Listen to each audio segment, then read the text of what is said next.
The child's bicycle stood in the corner of the garage, resting on its two small plastic training wheels. The white plastic was scratched at the edges, marked by asphalt from many short sidewalk rides. Helena observed the bicycle in silence. A subtle imbalance was there. The training wheels no longer touched the ground simultaneously. When the bicycle leaned right, the left wheel hung suspended. When it leaned left, the right wheel spun idly. The boy had grown enough to shift his weight and find his own center, but the rigid plastic prevented him from finding that exact balance point. The bicycle seemed stuck to the ground, limited, waiting for freer movement. Maybe this is just another one of those quiet stories, made to help you relax. And sometimes that's all we really need. Perhaps this is just another one of those tranquil stories, made for relaxation. And sometimes that's all we need. Helena made her decision. The afternoon was clear, the air mild, the moment arrived. She walked to the wooden shelf at the back of the garage and pulled out the toolbox. Its metal clasp made a dry sound as it opened. The scent of stored iron and lubricating oil rose faintly. She pushed aside screwdrivers with her fingers, feeling the cold weight of the tools until she found the right-sized wrench. The wrench's smooth metal fit perfectly into her palm. She knelt beside the bicycle's rear wheel. The black rubber tire gave off a faint scent of dry dust. Helena fitted the wrench onto the hex nut securing the first metal rod. The fit was firm. She applied a little downward force. The nut resisted for a second before yielding with a short creak. The metallic sound echoed through the garage walls.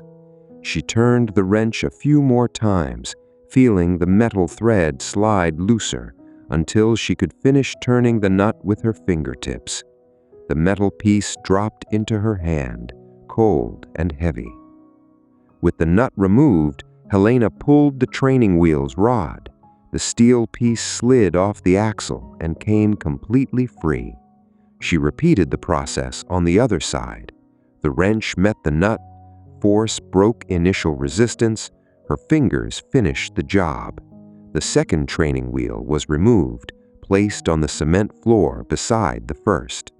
The sound of hard plastic touching the ground marked that stage's end. Without side supports, the bicycle immediately leaned. Helena held the synthetic leather seat with one hand, feeling the soft texture, and pulled down the metal kickstand with her shoe's tip. The bicycle rested on the thin rod, standing on its own. It looked different now, more slender, lighter, ready to move anew. The dark blue metal frame reflected light streaming through the open garage door. Lucas appeared at the house door. He wore comfortable sneakers, looking at the bicycle with curiosity and respect. He noticed the absence of the white plastic wheels. The empty space near the rear axle changed the object's entire silhouette. Helena looked at her son, then at the bicycle. The garage air seemed quieter. A silent promise hung in that afternoon, a promise of movement, learning, a transformation happening gradually at the rhythm of wheels on the earth. Helena put the wrench back in the toolbox, closed the metal lid, and walked to the bicycle, holding the handlebars by the black rubber grips. The material yielded slightly under her hand's pressure. It was time to go. Helena pushed the bicycle out of the garage. The soft rubber wheels rolled over the small cement steps separating the house from the sidewalk, making a hollow, muffled sound. Immediately, the absence of the training wheels changed the bicycle's behavior. It was no longer a rigid object following a straight line. It now responded to every slight incline. Helena needed to keep a firm wrist on the handlebars so the blue frame wouldn't tip sideways. The metal weight demanded continuous attention. Lucas walked beside her. His steps were short and regular on the sidewalk stones. He watched the wheels spinning, observing how the front tire cut through the air and touched the ground in continuous motion. The sound of the freewheel on the rear wheel filled their silent walk. It was a quick metallic rhythmic click that accelerated when Helena walked faster and decelerated when she slowed. The sound became the soundtrack to their journey to the park. The street was quiet. The afternoon sun slowly descended, casting long shadows from trees onto the warm asphalt. The wind blew gently, stirring higher leaves and carrying a distant scent of dry earth and fallen leaves. Helena felt the sun's warmth on her shoulders as she guided the bicycle. The rubber grips absorbed the light sweat from her palms. She noticed how the bicycle seemed lighter without the extra weight of iron and plastic at the back. The front wheel passed over small sidewalk cracks, transmitting a gentle vibration that traveled up the metal fork and reached Helena's hands. They turned the corner. The neighborhood park opened before them. It was a wide area, bordered by old trees with thick trunks and broad canopies. The ground was a mix of packed earth and low grass, firm terrain, but not as hard as asphalt. It was the ideal spot. If there was a fall, the earth and grass would cushion the impact. The entrance gate was open. Helena pushed the bicycle into the park. The sound of the tires changed instantly. The hum over the smooth sidewalk gave way to a rougher noise, the sound of rubber crushing small grains of earth and dry leaves. They walked to a wide, straight pathway in the center of the park. There were no other people nearby, just the sound of a few birds in the trees and the rustling of leaves in the wind. Helena stopped the bicycle in the middle of the dirt path.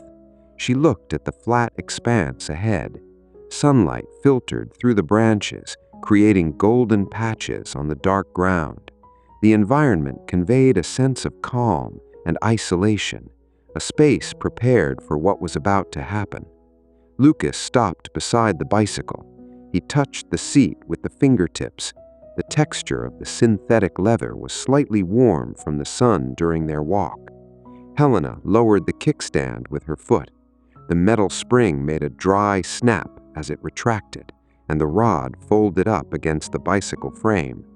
Helena held the bicycle steady, keeping it perfectly upright. The weight of the frame now depended entirely on her hands. She looked at Lucas. The boy took the green helmet that was hanging from the handlebars. Helena asked Lucas to get on the bicycle. The boy swung his right leg over the blue frame and settled onto the seat. The saddle's cushioning yielded slightly under his weight. Helena continued to hold the handlebars with one hand and rested the other on the back of the seat, feeling the material's seam under her palm. She asked Lucas to keep both feet on the ground. The soles of his sneakers touched the packed earth, scattering a few grains of dust. The seat height was exact. The boy's knees were slightly bent, allowing him to step firmly. The first step didn't involve the pedals. Helena explained in a calm voice, almost a whisper in the park's tranquil setting. She told him to walk while seated, pushing the ground with his feet, one at a time, as if the bicycle were just an extension of his legs. The goal was to feel the weight of the metal swaying from side to side. Lucas hesitated for a second. His hands tightened on the rubber grips. He gave the first push with his right foot. The bicycle moved a few centimeters forward. The front wheel turned slowly over the earth. Immediately, the bicycle leaned to the left side. Lucas's instinct was to tense his shoulders, but his left foot was there, touching the ground, and prevented the lean from continuing. Helena followed the movement closely. Her hand on the seat didn't exert force to hold the bicycle upright. It merely accompanied the sway, offering a tactile presence, an assurance that she was there.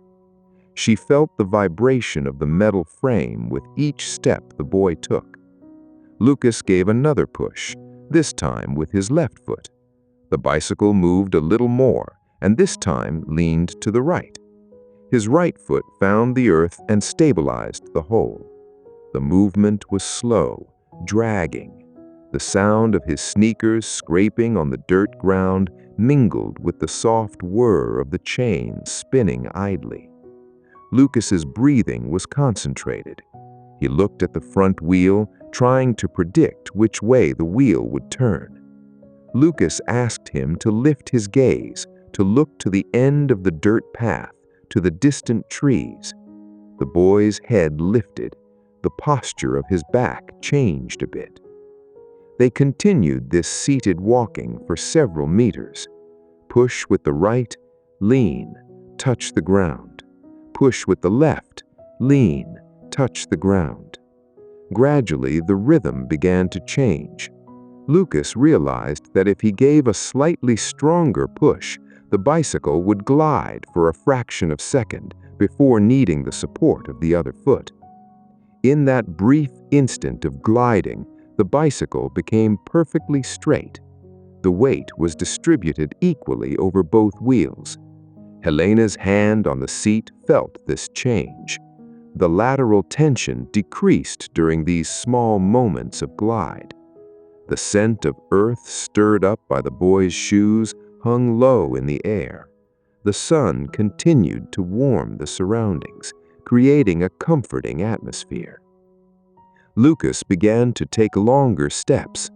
The sound of dragging feet diminished, replaced by the cleaner sound of rubber wheels crushing the dry grass. He was discovering the center of gravity, not through the explanation of words, but through his body's own response to the metal's movement. With each meter advanced on the pathway, the pauses with his feet in the air became milliseconds longer. Balance ceased to be a concept and began to become a physical sensation in the boy's hands and torso. The bicycle stopped in the middle of the pathway. Lucas took a deep breath, slowly letting out the air. His face was slightly flushed from the effort and concentration. Helena knelt beside him and rotated the right pedal backward with her hand. The freewheel made its characteristic metallic sound until the plastic pedal was in its highest position, pointing forward, ready for the first push. The pedal surface had small grooves to prevent his shoe from slipping. Helena asked Lucas to place his right foot on the pedal. The sneaker fit onto the pedal. His left foot remained firm on the ground, supporting his weight. Helena shifted her position. She stood, slightly bent, with her left hand holding the middle of the handlebars and her right hand gripping the back of the seat firmly. The saddle leather was warm. She felt the muscles of her own arm prepare to support the movement. The air around them seemed to have stilled. At Helena's signal, Lucas pushed the right pedal down with force. The chain stretched instantly. The metal links engaged with the gear teeth with a dry, precise sound. The rear wheel was propelled forward, gripping the packed earth. The bicycle gave an initial lurch. Helena took the first quick step to match the speed. Lucas's left foot left the ground and found the rising left pedal. The pedaling began. It was uneven at first. The force applied on each side made the handlebars sway. Helena used her left hand to keep the front wheel aligned, correcting the small swerves the boy made. Her right hand on the seat bore much of the weight when the bicycle threatened to tip over. She walked quickly, almost trotting beside the bicycle. The sound of her hurried steps on the earth mingled with the soft creak of the spinning pedals and the hum of the tires. Helena's physical effort was constant.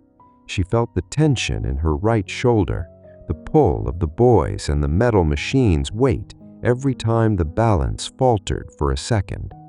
Her breathing began to deepen. The scent of crushed grass rose from the ground beneath her feet.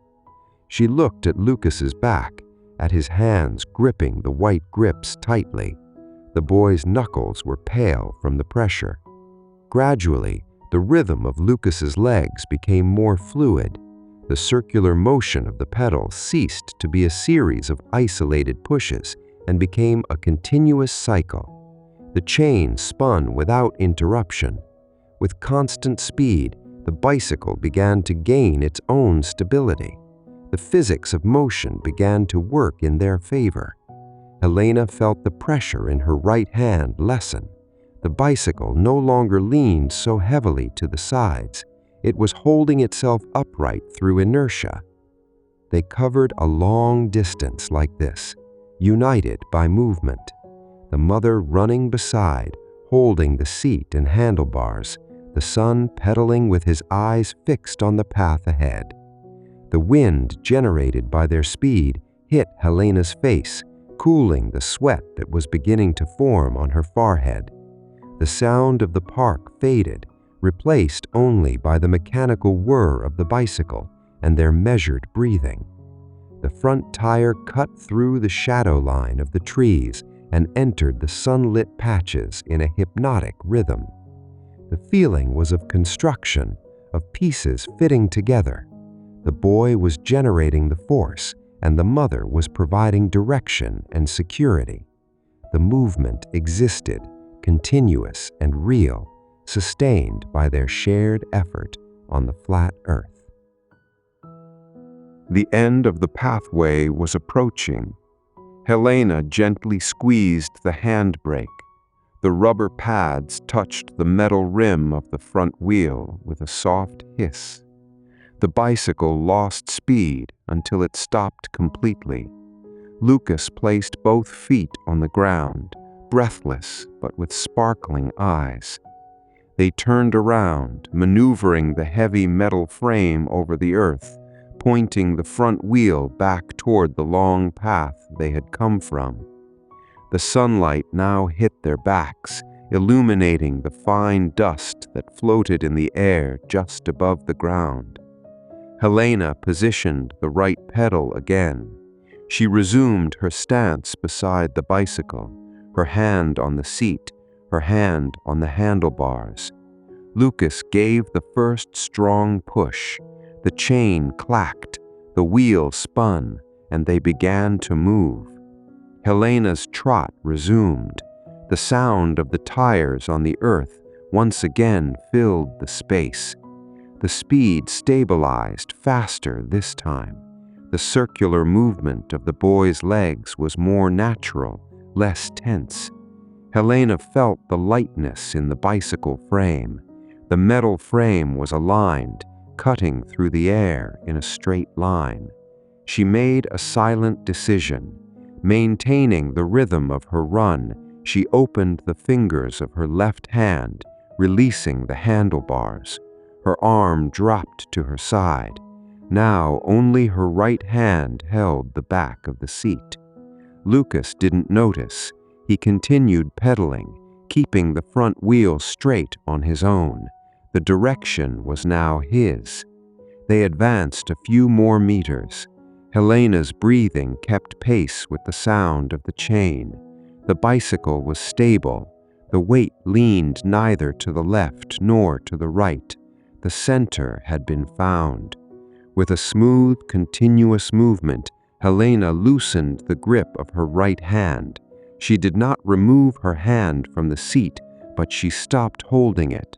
Her fingers merely brushed the synthetic leather, feeling the vibration of the movement without exerting any influence on the balance. For 2 seconds, Lucas pedaled completely alone, sustained only by his own speed. The bicycle glided over the earth with a newfound lightness. The sound seemed to change, becoming cleaner, without the interference of corrected weight. Then a small stone in the path deviated the front wheel a millimeter. The handlebars trembled. Lucas's instinct was to stop pedaling. The absence of driving force broke the gyroscopic effect. The bicycle leaned sharply to the left. Helena's hand, which was millimeters away, instantly closed around the seat. She pulled the metal frame back to the center with firmness. The weight of the bicycle and the boy pressed on her arm, but the fall was avoided. Lucas placed his foot on the ground, surprised by the sudden loss of balance. The tire dragged a little earth before stopping.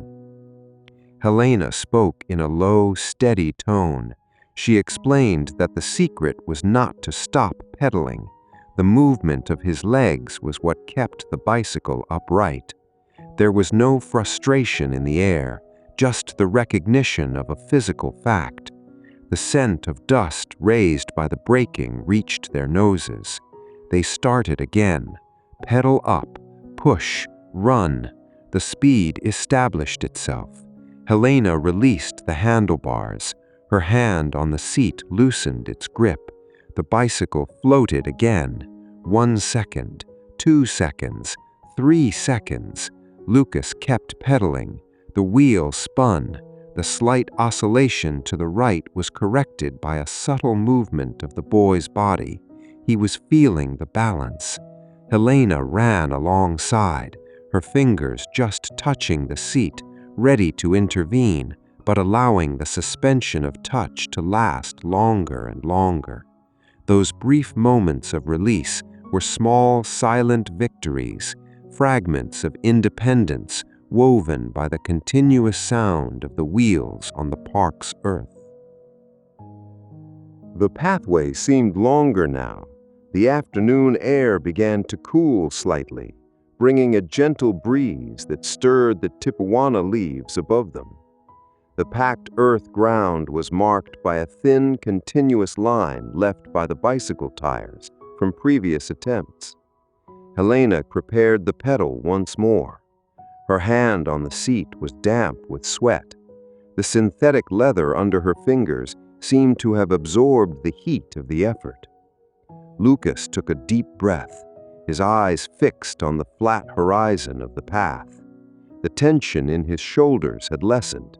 His body seemed to have accepted the bicycle's geometry. The initial push was strong and clean. His shoe pressed the pedal. The chain pulled the rear gear without hesitation. The bicycle sprang forward, gaining speed quickly. Helena began to run.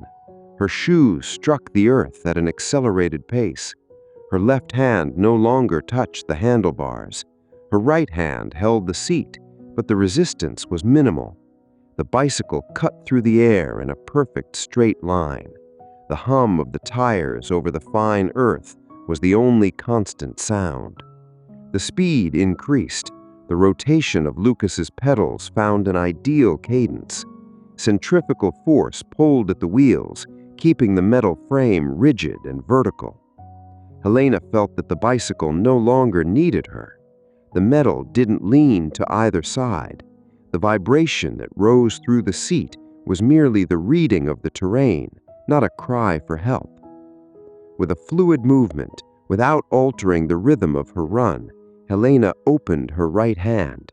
Her fingers moved away from the synthetic leather. Her arm slowly dropped to her side. She said nothing. The silence of her action was fundamental. Lucas continued pedaling. The bicycle moved forward, 1 meter, 2 meters, 3 meters. The space between Helena's hand and the bicycle seat began to grow. Helena gradually slowed her steps. The accelerated trot turned into a light run, then a brisk walk, until her feet stopped completely on the loose earth. The bicycle continued. The boy was alone. His legs rose and fell in a mechanical and perfect motion.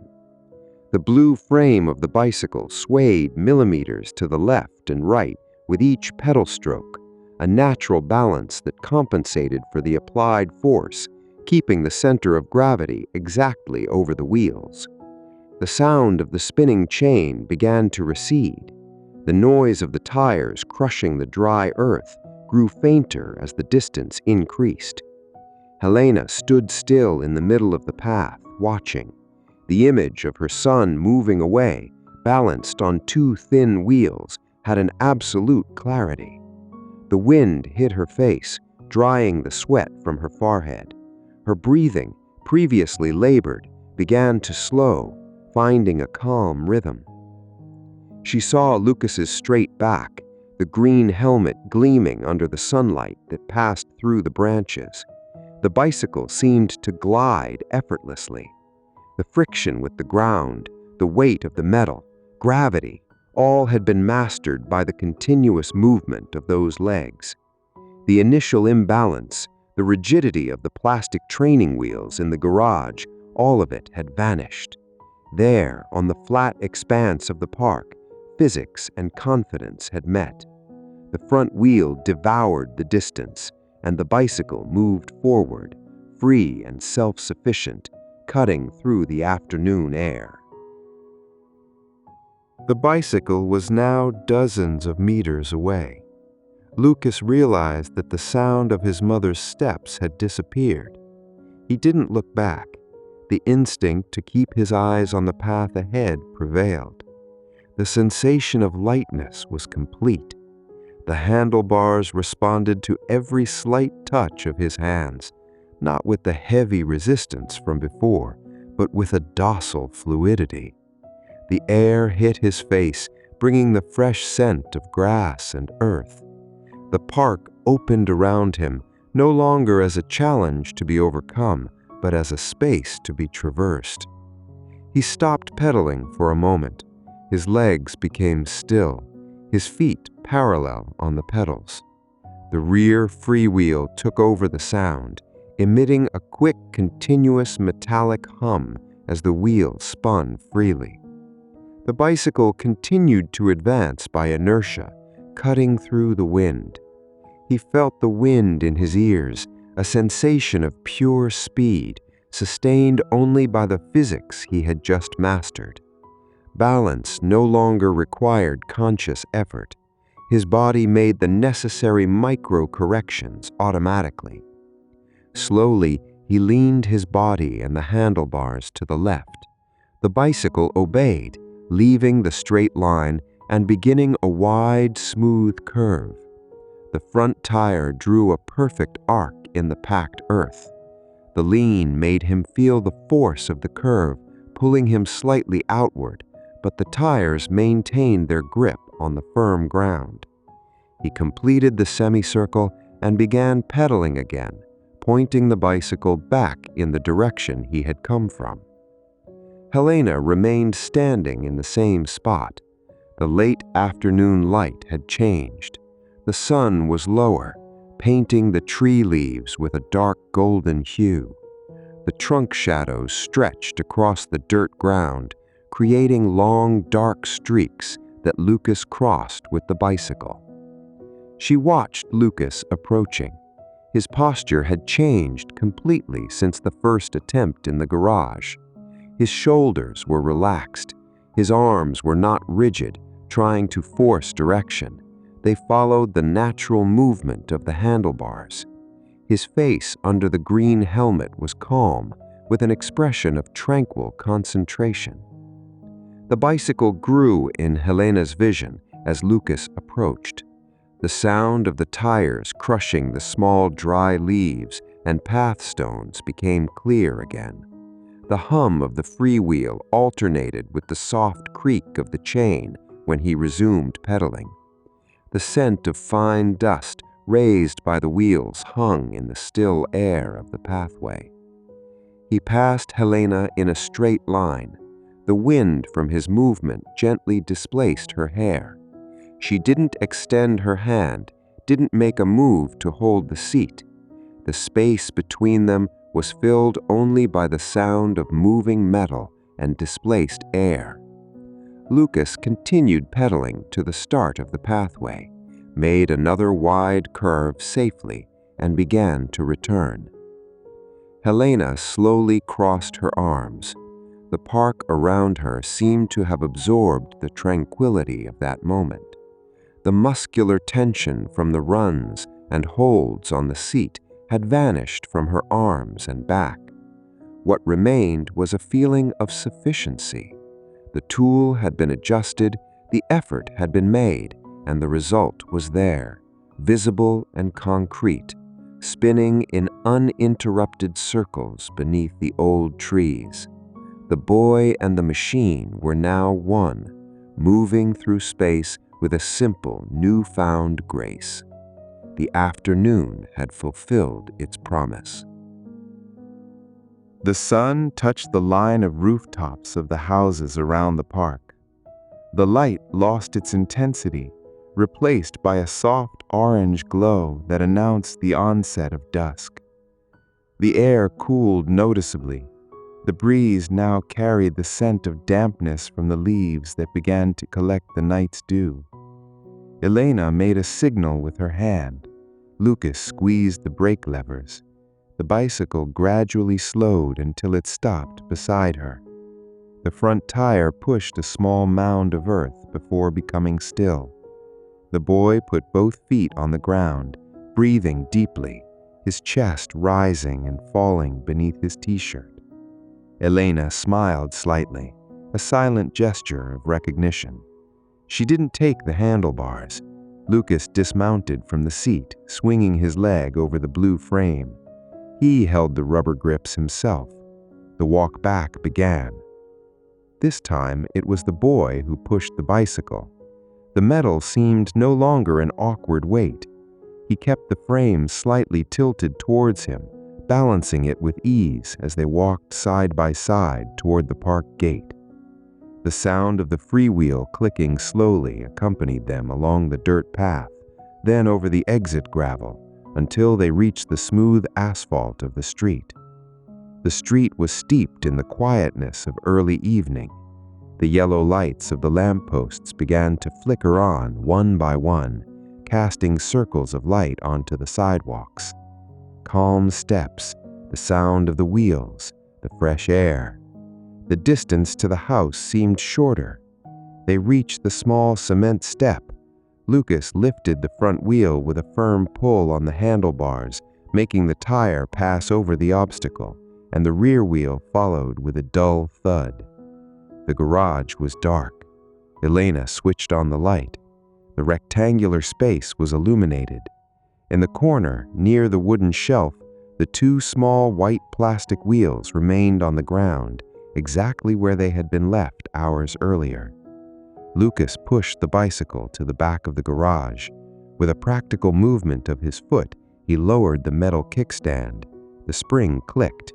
He tilted the blue frame until the rod touched the cement floor and supported its weight. The bicycle stood still, resting on its own wheels, at peace. Helena watched the scene for a moment, feeling the fresh air of the garage and the familiar scent of dust and oil. Silence settled in the space, filled only by the sound of their calm breathing. The work was done. The day was over.